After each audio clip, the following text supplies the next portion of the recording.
go. Here we go. Here we go. Where you is? There you is.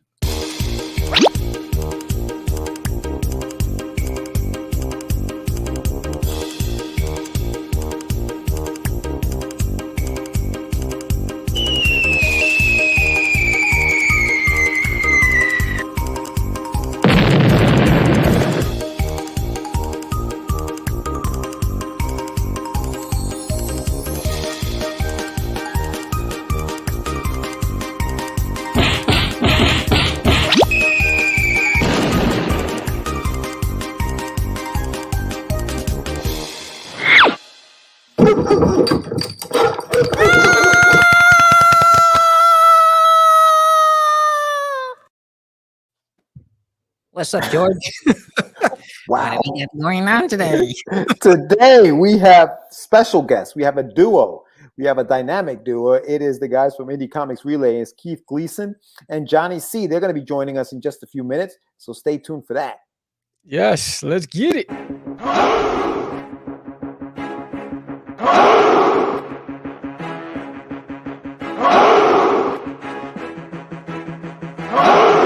We are the only show for independents all around, giving you a platform to spread your word all over town. Catch the Craze is the place to promote to your fans with the dream of Medina and Sam the Crazy Man. Subscribe to our show and never miss an episode. It's time to get your mans, listen to us on the go. Updated every week, we never miss a day. Join the squad, come on in. It's time to catch the Craze. If you are an independent, catch the Craze. Making moves on your own, catch the Craze. On your grind in the streets, catch the Craze. Join the movement, catch the Craze.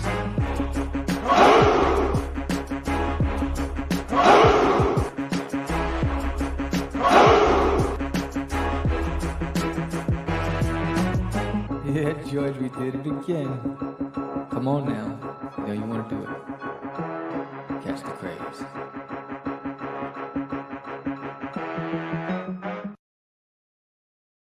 Welcome to Catch the Craze podcast. I'm your host with the most, Sam the Crazy Man Fair, and I am with George, the Dreamer, Medina. What's happening, everyone? Welcome to another exciting episode of Catch the Craze. We are live tonight. It's 8 o'clock, and we are chilling. We have two very special guests ready to come on, Mr. Keith Gleason and Mr. Johnny C. Indie Comics Relay. They're coming on in just a few minutes, talk about their projects and what's going on in their world. But what's going on in your world, Sammy? You know, to be stuck inside of some kind of cockpit still. Yeah, I'm still stuck up here until we make our goal. They won't let me back down to Earth, so I'm gonna have to orbit up here for a little bit. But I have to say that we got the cool factor, right? It's the crazy crew, right? But I think if I had to say who are the other cool cats out there, it would be Johnny C and Keith Gleason. I'm just saying. No, for sure. These guys are pretty cool out there, and they really have a great show, very knowledgeable. And so it's just going to be a great night. It's going to be a fun night. Yeah, it's going to be a double header. So we're doing something a little different today. This is the show right now. We're going to be here. We're going to be talking to them. And then we're going to transition right into their show at 9 o'clock. At 9 o'clock, you want to go to Indie Comics Relay, subscribe to that channel, and check us out there as we shoot the, on their channel. So that's going to be fun. We're going to have a good time tonight. It promises to be real fun. And yesterday, I told you guys Keith Gleason has a comic book convention, and I never told you what the name of it is. So he's going to come on. He's going to tell us a little bit about that convention when we get him on the show. So so what you got there, Sammy? You drink a little coffee there? Coffee, bro. I've been up since 6 this morning. I'm grinding, trying to promote the campaign. So it's just burning both ends of the candle. Every time it's campaign time, I feel like I'm running for office or some. It's crazy. Yeah, you gotta shake hands and kiss babies. Yeah. So again, if you're out there and you're saying, "What campaign? What are you talking about?" Never heard of such a thing. This Alien Might Told It is live right now on Kickstarter. Duty has landed. He's here on Earth, and if you saw the promo in the beginning, it's an all ages book for the whole family to enjoy. So don't let the title scare you. It's not as scatological as you think. It is fun. It's got dozens of great reviews. And, not only that, it's great for kids if you want to inspire learning. and introduce kids into comics, you can do the same with both. You kill two birds with one stone. There's trivia, there's problem solving questions, there's puzzles, activities in every book. 4 pages of it in every book. So check it out if you haven't done so already. And if we get to 150 backers or 5K, whichever comes first, I will be raffling off this 6-inch duty figure. This is military duty. So and it'll be custom painted by me too. So this is the raw version without the paint. And it's been raining, so I haven't started painting them yet. I'm waiting for the rain to stop because I'm not going to start. I have to prime them first before I put the paint on. And so you have an opportunity to win that. Nice. It's funny, Sammy. You've come a long way. You've come a long way from acquiesce. I got to tell you, your vocabulary has expanded tremendously. Scatological. Great word. It's a great word, bro. That is a great word. I mean, it's one of those words that doesn't get used enough. Like the way your use of that word right now, I was impressed. I couldn't believe. You know why? Why? Because the reason why that the word stuck out in my head is because back in 2006, when we were shopping it to Warner Brothers, Disney, and all that stuff, whatever, and one of the networks said they think it's a cool concept, but it's too scatological for them. Ooh. And I said, those are fighting words. I said, let me look that up real quick. I was like, what you call me? You were like, categories. That's not a game. We're not playing categories. I went home. I was like, honey, what's scatological? Get the dictionary. I don't want this guy's talking crap. Yes. And for those watching, this is an educational program. I'm going to tell you what the George looked it up. what the dictionary, dude. I looked this thing up. I think you've been in a couple of interviews, and I was like, scatological. Wow. I was like, this dude could not read acquiesce on the air, but he's got scatological in the vocabulary. I was like, let me look that bad boy up. So I did. So scatological is an adjective characterized by obscenity or preoccupation with obscenity, especially in the form of references to excrement. So of or relating to the scientific study of excrement, scatological. So this is what you learn things on this program. I learned things on this program. You're going to learn today. We're going to learn today. Listen, all we want is for you guys to go and pledge to the campaign, because there is an educational, I guess, element to the book itself, and that is in the form of what do you got? You got, this is the old one. This is the old school one, because you've updated it. There's old, but there's a glossary in there. There are questions about the solar system, things of that nature. So reading comprehension questions. Yeah. And there's a few things in there. And if you back it and you post that you've backed it and you use hashtag I am a Dooster and you tag Craze, you can get this official I am a Dooster sticker, right? So it's it's exciting. Check it out. I know you have a lot of options, and there's a lot of adult content out there as well. But here's something for the whole family to enjoy, where you can have fun, laugh, and feel safe. Knowing that your kids are reading something that is just fun. It's just crazy antics, slapstick humor, fun. Yeah. Cool, man. You know what? It's funny. I never knew that story about the reason why you knew that word. That's hysterical. I had never. You just said it right now, and it reminded me, because, like I said, you've been in a couple of podcasts. Just doing the whole tour, doing the whole podcast tour, and you mentioned that in one of the interviews. I thought it was hysterical. But tell us a little bit more about some before we bring the guys in. What other interviews you have coming up, and where they can listen to the story of duty ad nauseum. There it is. Bam! So there it is. You gotta fix the Sunday one though. The Sunday one is a typo. So tomorrow, tomorrow's the 24th. Tomorrow I'll be on Story Comic and Brutal Planet Comics. Friday, Spoiler Country. Saturday, Two Geeks Talking and CromCon. Sunday, Coffee and Comics and Done Comics Creator. And then Monday, Raging 2. And So Where's It podcast. And then I got Indie Votes on the 3rd, Keeping It Geekly on the 3rd, on the 4th, The Comics That We Love, and on the 8th, Dispatches from Outside the Box. So that's a new one. And so I think it was like 27 podcast tour Yeah, I'm exhausted. Listen, ignore the times, ignore the dates. Sammy will let you know when they're live and when they're not. Because some of them are pre-recorded. Some of them are pre-recorded. Yeah, they don't tell me until I don't even have links yet. I usually get the links like the day of. I'm like, listen, Jesus. Raging 2 on Monday will be live. Yes, that one is live. CrimeCon is live. CrimeCon is live. Then what do you got? You got Dispatches, right? That one on the 8th. That's live. With C. Michael Lanning and Michael Stone Lanning, Abdullah. That's live. That's live. And there are some of them that are right now. If you follow Sam on the social networks, on Catch the Craze, on Facebook, and all that other stuff, you have links to some of these. Very good. I mean, I've listened to some of them. Every time I listen to them, you learn something new, which is good. But yeah. So that's what's going on in the world of duty. Please, if you haven't yet, go to the show notes, click the link, and pledge to the campaign. We're still trying to fund it. We're not there yet. We're about $201, which is like $201 away from it.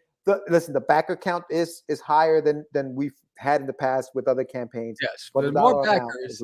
And what's even crazier, and I don't understand how that works, but it could be a good thing, or I don't know. But more people keep signing up. So every time I look, there's like every day there's more people signing up. So I don't know if they're waiting for the last day, the last 2 days, but the signups in the double, it's over 100 people. So it's like I've never seen that many people sign up for any of our campaigns. So I'm like, all right, that might be a positive sign. So we'll see. Yeah, that is a positive sign. We shall see. But so that was that. And don't forget to sign up for the Adventures of Wonderduck. The link is also in the screen. Yeah. Sign up to the campaign. The pre-launch is up there now. The campaign won't be live until May 4th. Just getting very, very far ahead. Yeah. But you can definitely. Yeah, but you can definitely sign up. And if you sign up today for the campaign, what I'm doing is I'm doing something special for everybody who signs up now. Is basically let me know that you signed up, right? Hit me up, DM me, go to the Adventures of WD on Instagram, send me a message, send me your email address, and I will email you an exclusive 8x10 PDF print of Wonderduck. And when or if you pledge, I will send you a printed version of that PDF to you, included with your with whatever it is that you pick, with your tier, physical tiers only, and as a thank you for coming on board early. Now, remember that is going to happen as soon as on May 4th. That's when it goes live. Send me that stuff. This print is exclusive to you guys. It's not going to be on the campaign at all. You won't see that print anywhere else. It's going to be lies. To you guys. It is the truth. So that's what's going on with the Adventures giving it out on the street. The Adventures of Wonderduck. That's what's going on. I wish I had one on me, but I'll have one for the next show. But yeah, that's going to be cool. So please, and thank you for all of those who have already signed up. Thank you so much. I've already sent a few of those out. So thank you so much for hooking me up with your follow. Yes. And with that said, I think it's time to bring in the other cool guys, right? So let's bring them into the stream. Here we go. There's Bam. What's up, guys? It doesn't get cooler than this. It doesn't get cooler than this. Oh, man. Hey, so I got to tell you a story real quick. Yes. Teenage Johnny C. working at a Starbucks. Sometimes words, you don't know what they mean. And you kind of feel like you're on the outs here, right? And I keep hearing this word fellatio on the news because of the president. So I'm at Starbucks and I go, I'm sick of this shit. The first person to tell me what fellatio means, I'm giving you a free latte. And everybody was embarrassed. And here I am just thinking like, what? Like, what do I, and you mind you, the 90s was a very different time. Okay. Yes. So this really, really sweet soccer mom, she was the nicest lady. She goes, it's when a girl goes down on a guy. And I go, that's what the president did? And I gave her a free drink, and she was always a sweetheart after that. She understood that sometimes words just don't click at a certain point, and they have to be told to you. And I learned a good lesson that day. There you go. And that reminded me of the scatological story that you told. Yeah, that was cracking me up backstage. Yeah, everybody's got a story like that. Yeah, that is so funny, dude. I had to look that shit. I'm like, scatological. That sounds amazing. I gotta look that thing up. When they tell me, I'm like, meanwhile, German audiences, they're like, back it. You need that book. And no disrespect to my German brothers out there. Yeah. What's going on, guys? What's up, guys? Welcome to the show. For those who are joining us, we're here, Catch the Craze. We are with Johnny C. and Keith Gleason of Indie Comics Relay. What's going on, guys? It's been a while, man. How you guys been? Yeah, Good. I've been. Go ahead, congrats Johnny. on the campaign. That's the first thing I wanted to say. Like, yeah, you guys are. You're so close, right? So close to hitting. Like There's an alien in my almost toilet. 90%, right? Yeah. Oh, Last I awesome. checked. yes. That's awesome. Yeah. Congrats on that, And guys. how many days has it been? A week, 8 days. That's it. Awesome. Oh wow, yeah, So wow, awesome. killing it. Yeah. You guys will hit no problem. You know. Oh Just yeah, awesome. it's only a matter of time. Yeah, That's man, great. Yeah. What have you guys been up to? I'll start with you, Keith. What's going on with you? What's going on in the world of Mighty Mascots? Yeah. So I'm getting ready to do my campaign eventually at some point. Nice. I just finished the first draft on all 3 of the next issues.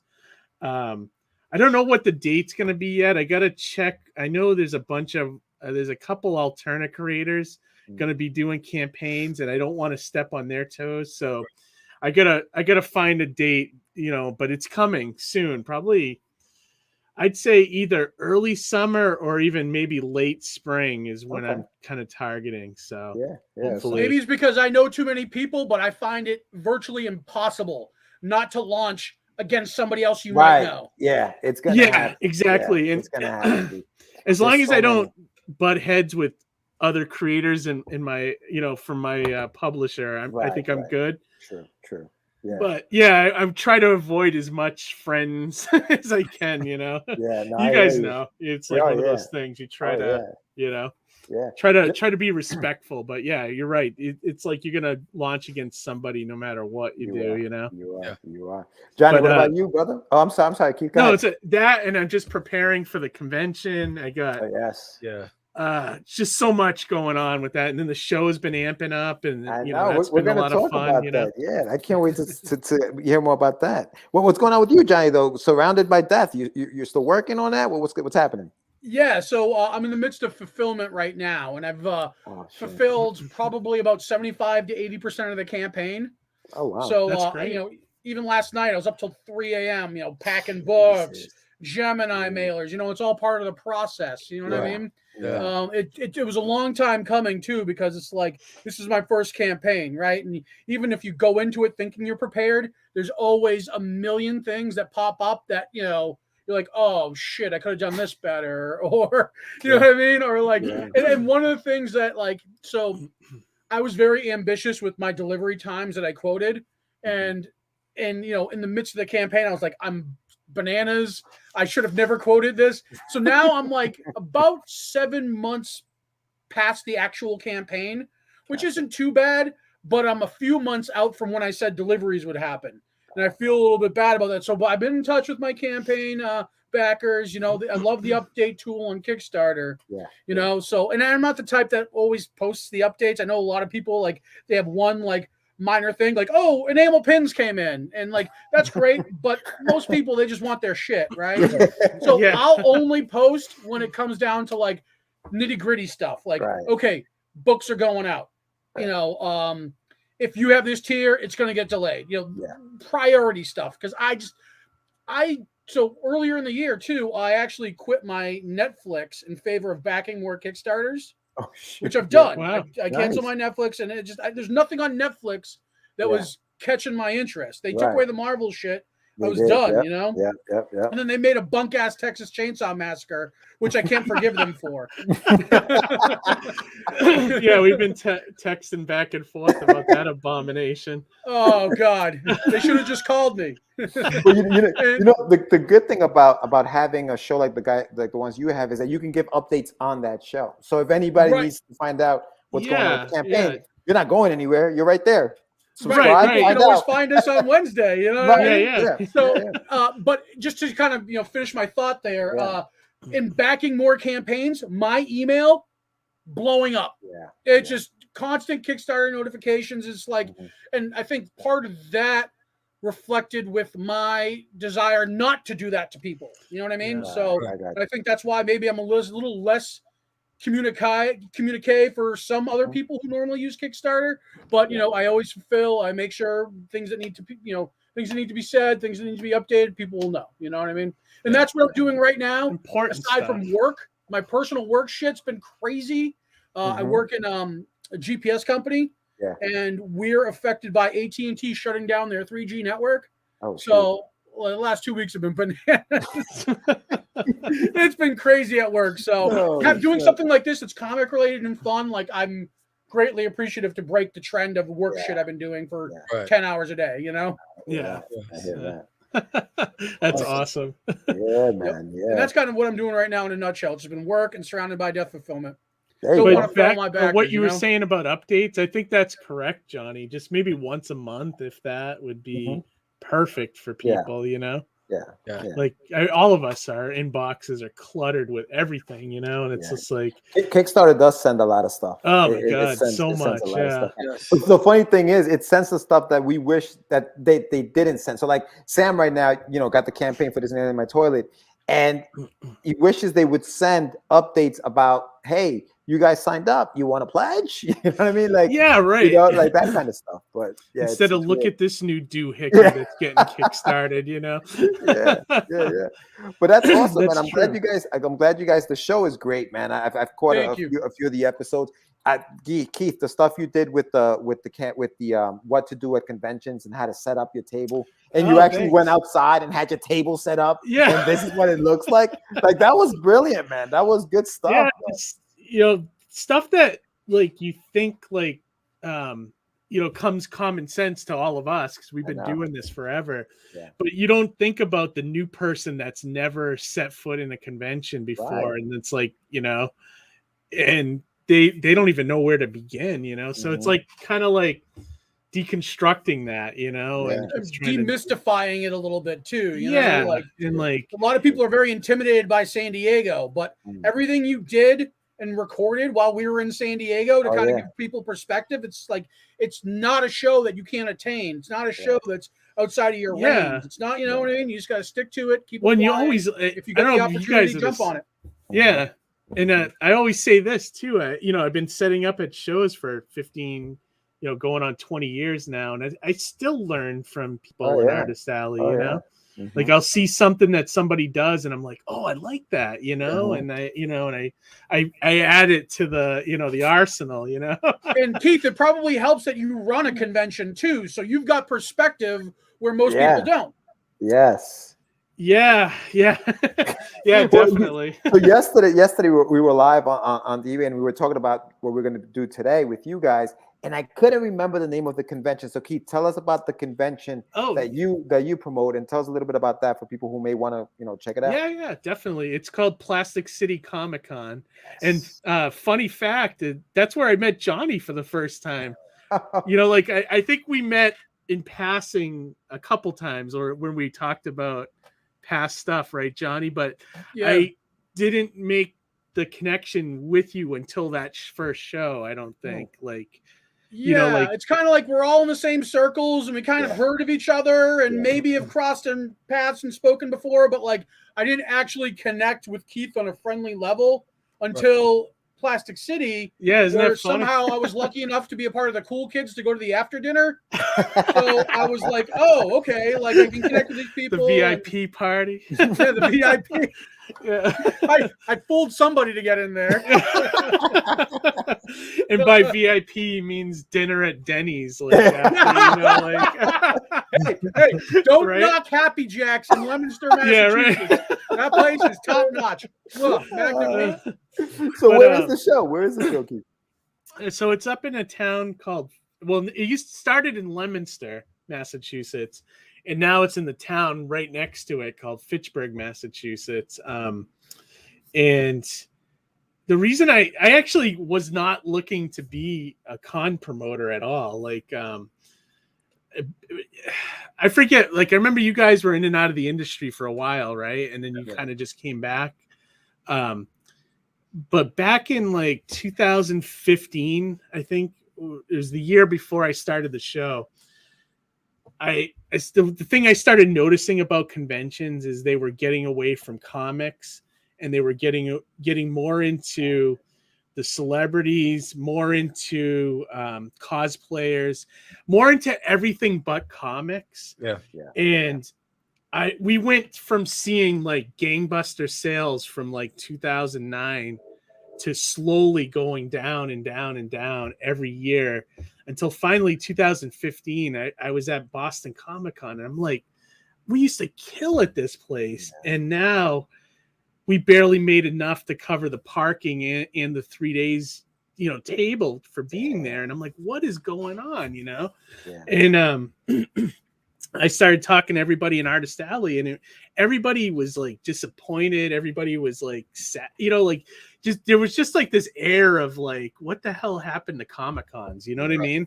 Yeah. And so I started talking to my wife about it, and I was like, I wonder like what it takes to just like run a show. Like, like what do you need? And I started looking into it a little bit, and so the first year we ended up just getting like a small like VFW hall, like where they do like wedding receptions, and that kind of thing.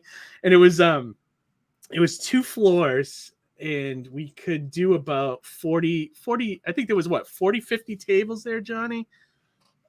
That between place the 2 floors, jam packed. It would be a COVID nightmare by today's standards. Oh yeah, it would be shut down in like 2 seconds. Showed up. Now here I was with my single first issue comic book at a table, and I sold out somehow. Like that's not supposed to happen, but it did at the show because Keith just had all the pieces right. Right. Yeah. So what I did was, so I figured let's curate this thing. So I brought in all vendors that were either artists or friends, basically friends that I knew. And then I brought in a few. What's up? Strangers who slipped in. Yeah. And then I brought in a bunch of comic dealers and things like that. So I curated it and at the time, how the first show is with people. People are kind of skeptical about it, whether it's going to be a good show or not. Right. But I went like no admission. I went free admission. Wow. And then I advertised the hell out of this thing. See, that's key, man. Yeah, definitely. So well, it's in your title, right? If you're gonna be a promoter, you got to promote. So a lot of promoters, they just throw the convention on Facebook, and they're like, done. You know what I mean? And then they went, why didn't anyone show up? You know what I mean? We've been at those shows, right, Johnny? Yeah. White Mountain Comic Con. Great White Mountain Comic Con disaster. What's that? It was like the Great White Mountain Comic Con disaster. It was like serving a prison sentence. Nothing brings you together. It's exactly what you would picture a Comic Con in Siberia would be, like. Yeah, I sold a couple of comic books to a couple of penguins. Yeah, exactly. But my God, yeah, it was so bad that all the vendors were playing like Hangman. That's how dead it was. There was nobody there. Did he give you guys money back, or did they give you money? No, the dude didn't even show up. That's even like the worst. He had his daughter running it, and he just took off. Like, I'm like, oh my God. I didn't even come back the next day. I was like, I'm done. I left that night. I'm done. I'm not even coming back Sunday. Wow. Remember that, Johnny? I just laughed. Yeah. You said like 10 people showed up or something the next day, but yeah, the second day was a little bit better than the first, but I also think that was like him calling people going, you got to go through this place. Just walk through it.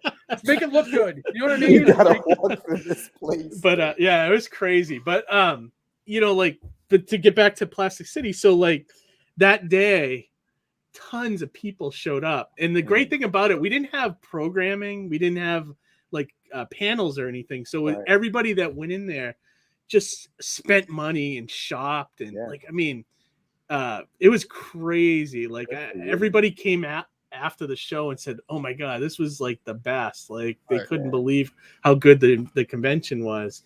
And and that was it. The rest was history. The next year we moved to a bigger, we moved to the next town that had like, they rent out a hockey rink. Like they take the ice out in the summertime and they rent out the hockey rink. So we put all the vendors down on the hockey rink, and we fit about almost like 150 tables, Wow. down there. And then there's a space upstairs that we do a bunch of vendors there too. And that's where the show's been ever since. And then we kind of keep the same kind of formula.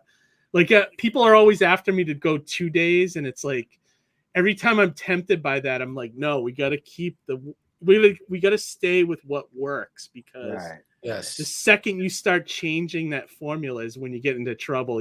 How many shows have you been at that they start off awesome and then like 3 years later they're like the worst show ever? You know what I mean? Like, well, that's the draw, right? So if everyone knows it's one day, they know that, because what happens is, oh, maybe I'll go tomorrow, I'll avoid the crowd today, all that stuff, whatever. It's just you're spread out, and you're not guaranteed. The weather will determine what happens. Right. I think when you have that one day, you create that draw, and everyone just wants, you know what, I have to be there because it's the only day it's going to be there. Exactly. So I want to meet this creator, or I want to get this comic, or you know what I'm saying? So I think you have the right formula. Stick to it.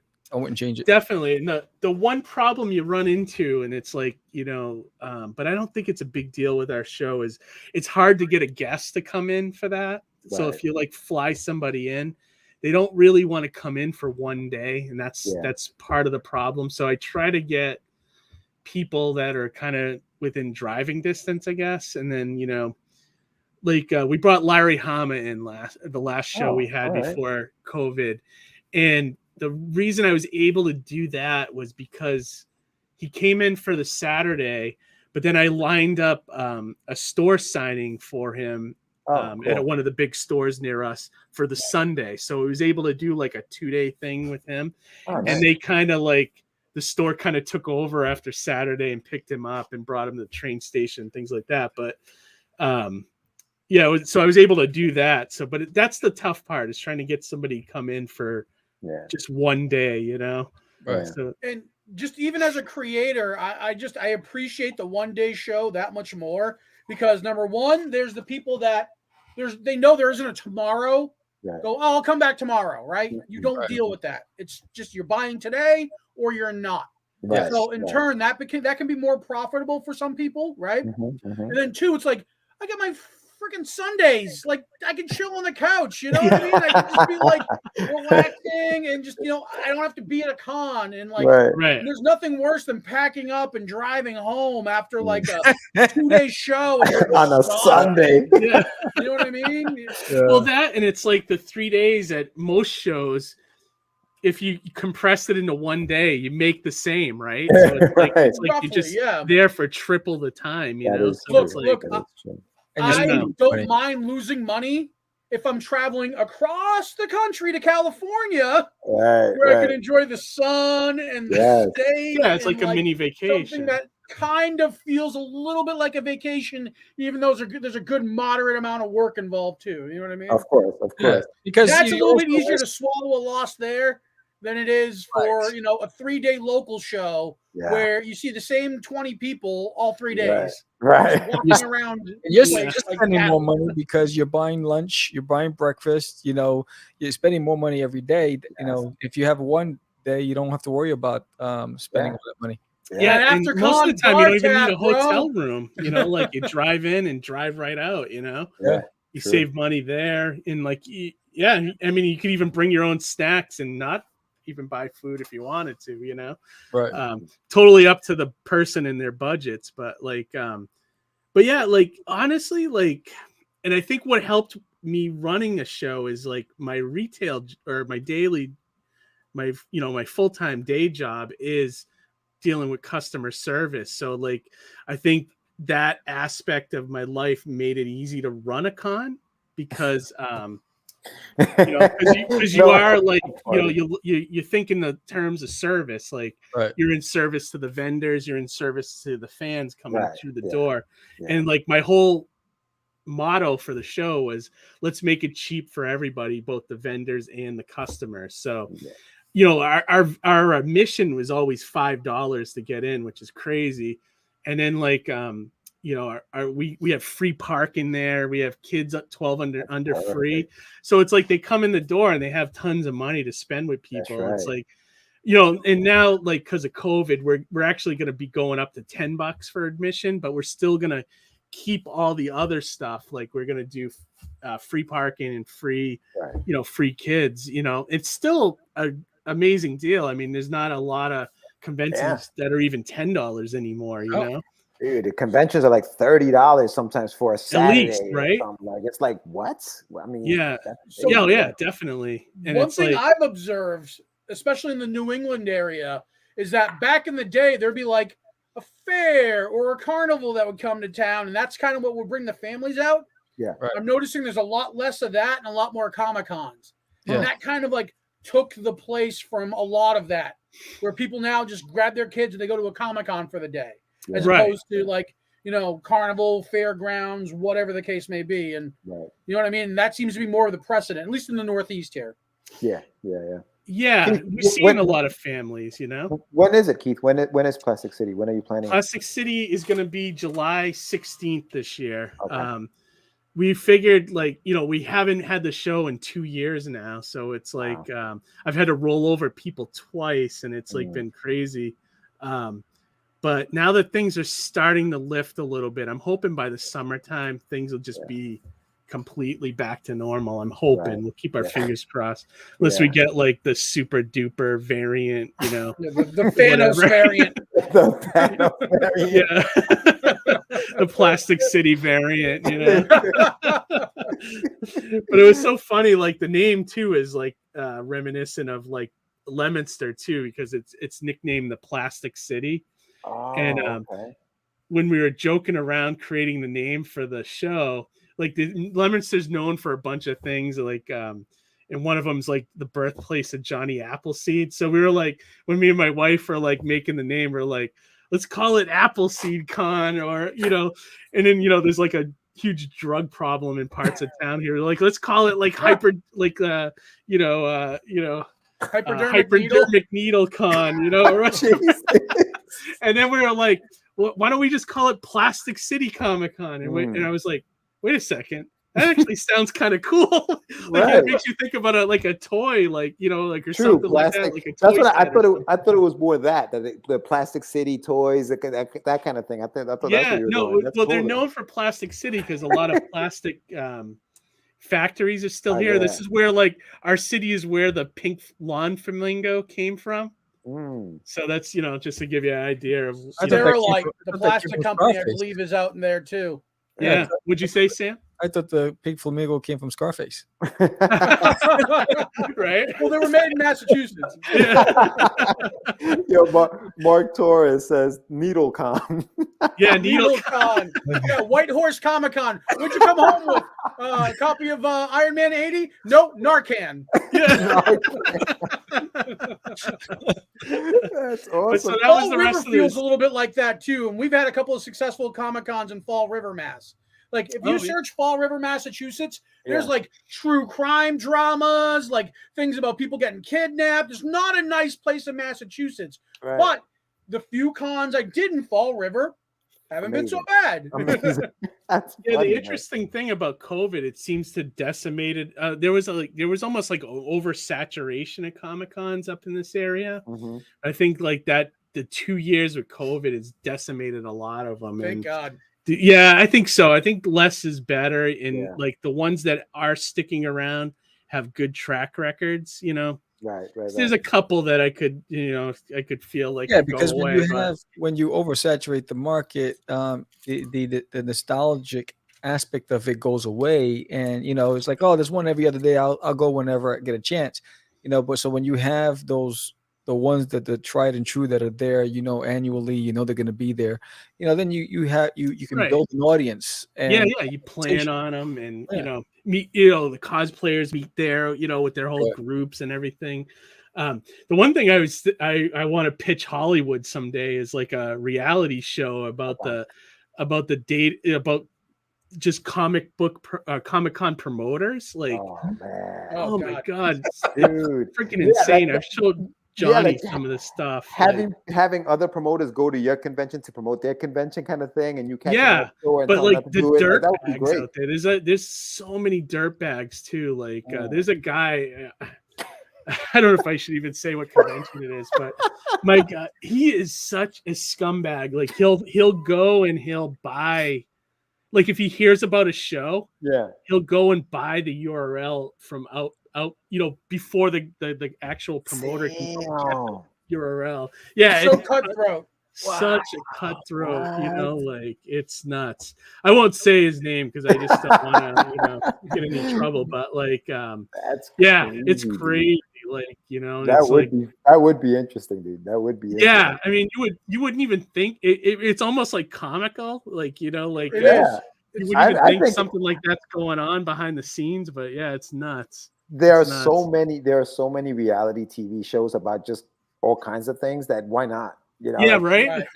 Why the hell not? Yeah, right. I mean, it's as nutty as like anything else on like the E channel, Yeah.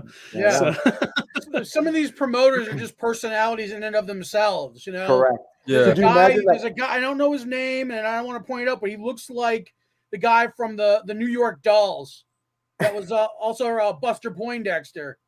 Oh, I don't know. I think I forget the name of the convention, but somewhere in New York, and that guy looks just like he stepped out of a 70s rock band. Is it the Big Apple Con guy? Big Apple Con. Michael Carbonaro. Yeah, we know. Watching that guy, I was like, was that Steven Tyler? Yes. Big Jagger. Yes. Yeah, he's out there. I want to watch a reality show about that guy's day to day. Yes. Yeah, right. I just want the 15 minutes where he's putting his eyeliner on in the morning. You know what I mean? Like, he forgot my name 7 times in 5 minutes. Who are you again? What is it? Why are you here? I'm Sam. We were talking before. What were we talking about? We were talking about who are you again? I'm like, what? I'm like, bro, give me some of that weed. Like talking to freaking boy, was that character from Finding Nemo? Yeah. Holy right? crap. I can't remember 2 seconds. Or the guy from Memento. Yeah. Oh yeah. That's incredible. Oh my god. One thing I was going to say about the lack of a glut of Comic-Cons around here, and me and Keith would do this back before COVID, was that there were so many Comic-Cons and so many one-days. Like, we'd take a gamble on a one-day show. Right. And sometimes it would work and it'd be great. And sometimes it would be like, this guy sets up a bunch of tables in a room, collects all the money, and then, like, you hope that people walk in. You know what I mean?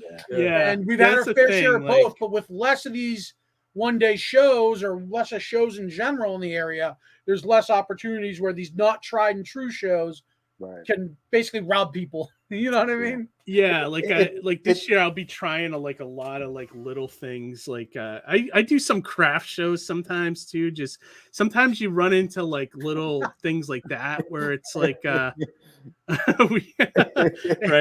Amy said he's a little different. But yeah, like sometimes we'll try like craft shows just to see how that goes. And sometimes those are okay. This year I'll be trying a lot of different little things too, just because like I'm trying to go down to part-time on my day job and do a little more of this stuff. So I'm probably going to be amping up my Comic-Con visits this year. So nice. Yeah. We'll see how that goes. The craft show. I did a Mother's Day craft show, and by all rights and purposes, a book called Surrounded by Death shouldn't sell well at one of those, and it did. So you never know. Take the gamble, Holy cow. Yeah, that's what it is. Like, you really if you can get a table reasonably priced, like I'm doing a show this weekend at it's called Mill Number 5 in Lowell, Mass. They're doing like a 4-hour window where you can. It's called like the Nerd Fest or something, and I'll try it. The table was $40, and I'm hoping I can at least make not bad 100. We'll see. Yeah. Yeah. Movie theaters need to allow comic people to set up on Friday nights. Right, that would be awesome. That would actually I'd be at a theater every Friday night. Right, if a theater would let me, because that's your prime audience. You know what I mean? Or if they just did it when there was huge movies or comic-based movies, that would be kind of fun. Yeah. Well, when I was working for Vermont Comic-Con, we set up for Civil War at a theater, and it was just like so many people stopped by the table because it was just like, they go hand in hand. Comic-Con. Yeah. They're in that mindset already. They're in the mindset of buying comics. Like they're in that mindset. Yeah, that's awesome. Keith, do you still have tables for the show? If somebody's watching and wanted to contact you about getting a table, are you still available or no? I'm holding back a handful. I'm actually pretty full. Like a lot of the people that come to the show, I guess this is an testament to the show that I was mostly sold out 2 years ago before COVID hit. And then once we had to cancel, pretty much all the vendors rolled right back over, and they rolled over again this year. I've had a couple people drop out, because they're moving away or something. But and those spots got filled, pretty quickly. But I am holding back a handful just to, just to make sure everything's kind of all set. But I'm also expecting people to drop out between now and July. There's like 5 months. I'm sure we always get somebody that'll be like, oh yeah, I can't do that. I just realized this is the date of my brother's wedding or something. Right. Yeah. Vacation. People are going on vacation in July, going somewhere else. Yeah. I've unfortunately missed the last 2 Plastic Cities because of I'm in San Diego. You know what I mean? And it's always coincided. Well, you guys just went to San Diego, right? To the one in we went to the special edition, which was my first time actually. How was that? How was that show? From what I've heard, Johnny, you can probably attest to it. You've been there multiple times. Like, it wasn't July in the sense that it wasn't the big show that people see in the news and have kind of like this phantom idea about. It was very subdued. It was a lot like, for you New Yorkers, if you remember New York Comic-Con Special Edition, which was one of my favorite shows. It was like no riffraff, mainly comic-centric. I remember buying original art from Ryan Otley, who just casually had a table. You know what I mean? It was that type of show. Really? This show felt a lot like that in that sense. So I enjoyed it. I thought I did really well myself personally with the exclusive I had running. But just in general, I think if you came to the show prepared to sell your wares, you would have done well. There was a good amount of people there. Yeah, there was no way I was gonna make back the amount of money that we spent in to go to that show because me and my wife, the plane tickets, the 5 or 6 days in a hotel, all the food. There was just no way unless you sold everything. You know what I mean? But with that being said, not bad. I had a specific goal in mind and I hit that goal. So good. I was happy about that. And it was just cool to be in a new area. I guess the one thing I noticed, doing cons on the East Coast versus being there is the people next to me, you have artists and writers and everything, and everybody's trying to sell their books. The different in California, the girl next to me was like a social media influencer, like an Instagram influencer. Instagram. And the guy next to me, him and his buddy, his buddy was like an actor. He was on like Westworld and like Animal Kingdom and stuff. And I'm like, this is the big difference between East Coast and West Coast cons, It's just you got that Hollywood kind of aspect to it. East Coast, you're next to a brownie vendor. What's that? Yeah, instead of being a brownie vendor. Not to knock the brownies, they're delicious, but it's kind of hard to compete against. You can't eat a comic book. Right.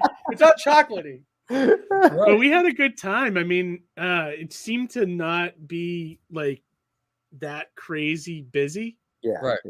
But it had a decent crowd. Johnny, did you ever look up what the numbers were after? Was it like 60,000? I heard a variety of different things, but like you said, it was about 60 to 70,000 is what I heard came through the door that weekend, and I believe those were individual passes, not the this is a Monday and this is a Tuesday bat, or you know what I mean. The fans seem to love it though. From what I heard, they were saying that they got to see a lot more comic creators that they never seen before because it was so a lot of different people were accepted into the show rather than the normal people that come back every year. So oh, look at that. Keith and I went to San Diego Comic-Con in 2008. Mark Torres. Oh, okay. Oh, yeah, Mark. Okay. 2008. Yeah, I was there. I was. I had a different hat on at the time. I was part of like a web show, like a web series called Hero Envy. Oh yeah. And, I was a writer on that, and I was also an actor on the show. It was like kind of like Big Bang Theory before like Big Bang Theory was a thing. Oh, And we went out there. It was just me and one of the other guys on the show, and we tried to sell DVDs. And it was like, but it was 2008. It was easier to get a table in San Diego at the time. Yeah, now it's like impossible. Bananas. But you know, it was but it was fun. It was cool to be out there. I remember meeting I'm blanking, Don Bluth from I was geeking out because I'm a huge Dragon's Lair fan and Space Ace fan, and got to meet him and get to meet Chris Carter and Frank Spotnitz from X-Files, and randomly bumped into Alex, what's his name? Alex Summers, the guy, the other one from Bill and Ted's, not the one that's not. Yeah. Alex Winters. Alex Winter. I bumped into him, and he was just walking around, just chilling at the show. It was cool, awesome, you know. So I got to see San Diego before it blew up, you know, like it was. I started going in 2009, so Keith got out, I got in. I know. I wish I kept going, Johnny. But, do you think they're going to do it again in November, or do you think that was just an experiment that failed and now they're just going to go back? I hope so. It was great. Like, you know, I would go back. So what I heard on the floor, you know, politically, was that the show was made and, you know, put forth for two reasons: for contractual obligations with the venue, right? You know, because they had to put on a show or something there to the extent. And I can't attest. This is only what I've heard, you know, on the floor amongst people. And the other reason is like a trial run for July, because they're going full steam ahead this July, no matter what, hell or high water. And they wanted to see how they could manage with the queues and with, you know, masks, things like that. Protocols. Right, exactly. Yeah. Makes sense. Yeah, because California is way more stricter than out here, you know, on the East Coast. So, and I don't know, maybe things, like I said, will be back to normal by then. Hopefully. Yeah, hopefully. We be nice. Yeah, no, absolutely. And for those who are watching, these are the guys from Indie Comics Relay. We're actually going to be on their show in about 9 minutes. Yeah, this is cool. No. So, have you guys done anything like this before, where we cross over into each other's shows? We only do it with the cool people, bro. Okay. Awesome, I love it. But you know what we do have to do is we got to, because I was individually on your show, and then Sam went individually on your show. We got to do the same thing where like Johnny has to come in here one-on-one. Keith, you come in here one-on-one, so we can really deep dive, because you guys have so many cool things, like Mighty Mascots. I want to know so much about that. I want to know so much about, you know, that story that you have. You know, there's just so much, and like, you know, obviously an hour with four of us in here isn't enough. We just kind of just chit-chatted and talked about, should talk shop, you know. Yeah. And listen, the thing is, once things start clearing up, I mean, obviously maybe you can go invade Texas and visit Sam. You know, we can all meet out there, or you know, go down to Mass, or you guys come to New York or whatever, and you know, just I'd love to go to Texas. Yeah, that's a bucket list item for me. I have my cover artist who lives in Austin, so that's always been my excuse. I go, Mark Alvarado, awesome dude. That's my excuse. Like, Mark, I'm gonna come visit you someday. You know, if only just to like try some really good brisket and barbecue, you know, and check out the comic scene out there. Exactly. Right. Exactly. So what are the cons you guys doing this year? What do you guys have on your list? God, mine is packed right now. The major ones are like Terrific Con. I'm definitely hitting. I'm planning on doing New York again. My show, Saratoga is on my calendar. Okay. Wicked Comic Con, which is no, it's funny. I was going to ask you about that. That's on April 9th, right, in Boston Seaport District, Boston. Yes. I picked up a card today. I was in my local comic book shop and I saw this thing and I was like, "Oh wow, Wicked!" They got cards down there, huh? Yeah, all the way out in New York, right? Yeah, good. Wow, that's awesome. They're promoting far and wide. That's great. That's cool. So that show is, I don't know if you heard of like Boston Comic Con before. Fanboy Expo bought it. Yeah, I loved Boston Comic Con. Excellent. Yes. So it's those guys. Oh, cool. their no compete clause with Fanboy Expo is over. So they're starting a 1-day show in Boston, and that's them. And that's their first Comic show Con. back. That's What's cool. that? Yeah, it's going to be great. I can't wait for that. Yeah. And you, Johnny, what's on your agenda this year? So I made a conscious effort because at the end of last year, I did 3 major shows in 3 months. I did New York in Artist Alley. I did San Diego with Keith. And then I did C2E2 in their Artist Alley. So it was like, normally those shows would be like months apart with plenty of time to save up for it. And last year, I just did it one right after the bam, bam, bam, bam. So like, I'm still trying to financially recover a little bit from all the traveling. Yeah. It's been great in the terms of just like connecting with comic peers and things like that. But in terms of just like the expense, like Keith ain't kidding, like flying, hotels will kill you. When you travel. It's hard to recover that money, but flights are a little bit easier only because you get points, right? Yeah. So you rack up the points that you'll get a free flight every so often. It takes a little bit of the heat off of it, but like hotels are a lot tougher because it's never. I always usually fly consistently JetBlue. Get my points. Right. I know what the price range is. It's locked in. I'm not tracing prices. Hotels, you have to chase the price. Right. So it's never consistent. So you're never staying in a Marriott all the time or a Sheraton. You got to have to go where you can afford. So it's really hard to accrue points for a hotel unless you're a corporate, individual or whatever. Yeah. So it's like that becomes really the most expensive thing for me is finding lodging. I mean, and I'm also the type of person that like, if I have friends that are local, I don't want to impose upon them. You know what I mean? Right. Like if I go to a show and I do networking after, if I'm at the bar, right, and I come in at 3 a.m.